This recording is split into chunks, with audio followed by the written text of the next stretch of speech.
La chronique bourse, la quotidienne Zone Bourse, Anthony Bondin.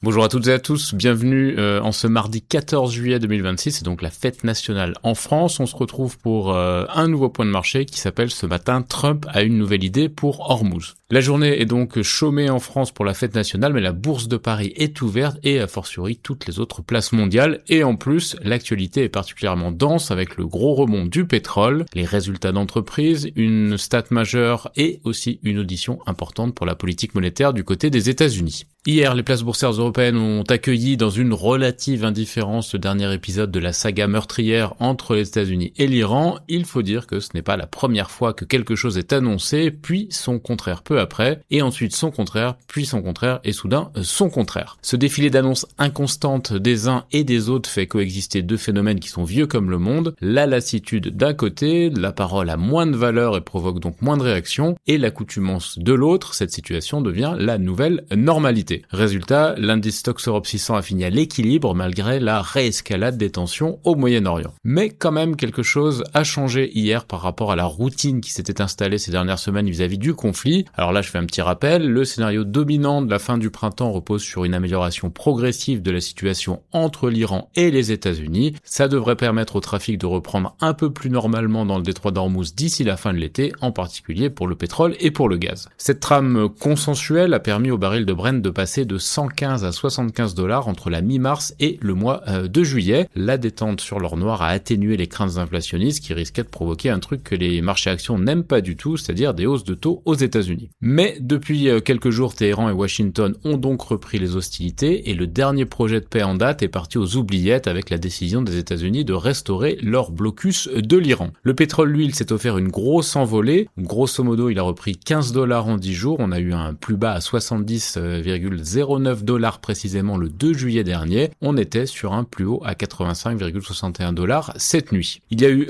une grosse accélération ces 12 dernières heures avec une remontée de 9% au plus fort de la journée d'hier pour le Brent. Alors ce qui fait monter la prime de risque, comme quoi le marché peut encore se faire surprendre, c'est l'annonce de Donald Trump au sujet d'une taxe de 20% de la valeur de la cargaison perçue par les États-Unis pour assurer le transit par Hormuz en sécurité. Ces frais ont été présentés comme la contrepartie de l'argent engagé par Washington dans le conflit. C'est culotté, vu que ce sont eux qui l'ont initié cette guerre, dirait mon voisin Émile. Mais bon, personne ne sait à quel point ce projet de péage est sérieux, mais les financiers ont quand même sorti leur calculette. Une redevance de 20% sur un supertanker transportant 2 millions de barils à 80 $ le baril équivaudrait à environ 32 millions de dollars, soit un surcoût de 16 $ par baril, a par exemple calculé ING. 16 $ par baril, c'est donc loin d'être anodin et ça explique la crispation additionnelle du marché pétrolier, d'autant qu'un tel péage pénaliserait évidemment tout le monde, sauf les États-Unis. L'autre conséquence de la journée d'hier est visible sur les rendements obligataires américains. Le regain de tension sur le pétrole a renforcé les craintes inflationnistes. Un membre de la Fed, Christopher Waller, a d'ailleurs souligné hier dans un discours qu'il faudra relever les taux à court terme si l'inflation sous-jacente reste aussi élevée. Son patron, Kevin Warsh, doit présenter le bilan de la mi-année de la Banque centrale américaine à la Chambre des représentants à partir de 16h. Et juste avant, j'en ai déjà parlé hier, à 14h30, le marché aura pris connaissance des chiffres de l'inflation américaine du mois de juin.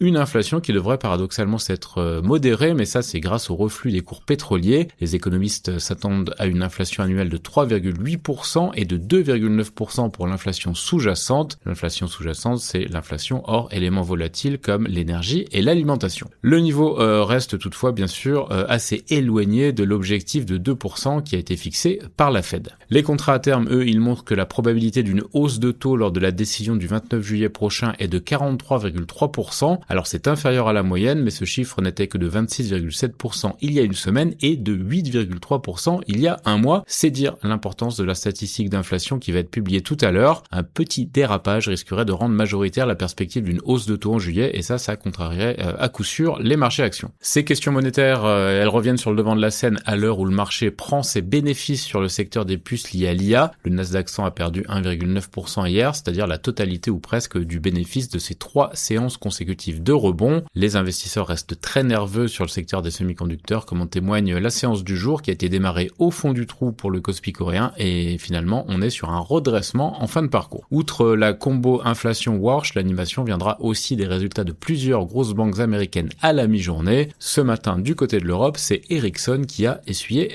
les plâtres. En Asie-Pacifique, la séance a donc viré au vert pour le Japon et la Corée après avoir mal démarré. Pour autant, le reste de la côte fait grise mine. L'Australie, l'Inde et même Taïwan reculent. L'indice MSCI Asie-Pacifique parvient malgré tout à reprendre 0,5% grâce aux valeurs technologiques coréennes et japonaises. L'Europe, elle est plutôt attendue en baisse à l'ouverture. Dans l'actu des sociétés, 14 juillet oblige, il ne se passe pas grand-chose en France. On a quand même appris que Riyad Air envisage de nouvelles commandes d'avions auprès de Boeing et d'Airbus. Emeis a lancé un programme de rachat de titres qui avait été approuvé par l'AG du 23 juin. ICAD devient propriétaire de l'intégralité de la tour Echo à La Défense. Le chiffre d'affaires de Thermador a progressé de 11,3% au S1 2026 et l'Olympique Lyonnais a prêté son gardien américain Matt Turner au New England Revolution pour 6 mois. Ailleurs en Europe, EasyJet a donné ce matin son feu vert à l'offre de 5,7 milliards de livres sterling d'Apollo, ça représente 715 pence par action. Ericsson affiche un bénéfice net en recul de 12% au T2, il a été affecté par la baisse des ventes du groupe suédois. Aditya Birla rachète une filiale de Shell pour 1,8 milliard de dollars. Le Canada a homologué le Vandrafia de Novartis. Santander a restructuré sa division de banque de financement et d'investissement en Asie-Pacifique. Waiski enregistre une hausse de son chiffre d'affaires et a confirmé ses objectifs 2026. Intesa a lancé un programme de rachat d'actions. Roche lance un test de dépistage du virus de l'hépatite D entièrement automatisé. BAE Systems va fournir un système de guerre électronique au F-15 sud-coréen. Formicon s'associe à OneSource Specialty Pharma pour la production de biosimilaires. Nokia a signé un accord pour l'extension et la modernisation du réseau 5G de Taïwan Mobile et Eni a signé un accord pour alimenter les véhicules BMW des flottes d'entreprises en Italie avec Hvolution.